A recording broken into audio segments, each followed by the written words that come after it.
วิธีการโศกสัญญาณอยู่บ้านโฮงเมืองบัวละพาแข่งขมวนอันนี้เตี้ยเนี่ยเอาลิ้นให้เพื่อนให้ฟรีๆนี่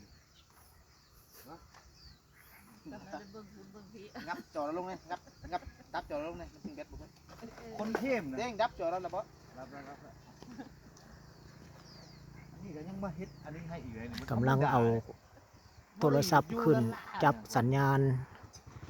รับเครือข่ายพิเศษของบ้านโฮง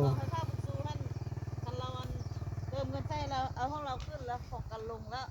ก็ได้เลยของคุ้มชุดเอาของหน้าใช่ผมปล่อยเลยถ้าจะตัวคุ้มชุดเราไปของหน้าใช่ผมมาหรือว่าแกะชิ้นละมามันเป็นรายเดือนเลยจ้ะเทียบจักค่าชิ้นตัวเป็นยังไงแต่ว่ามันช้าแต่เงินมันหมด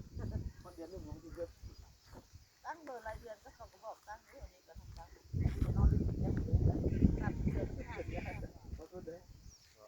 เอาเป็นคนดีเย็นเนี่ยเลือดตัวนี้แล้วป้าก็มีแบบคือฝนของเด็กที่รู้จักแล้วกันเนี่ย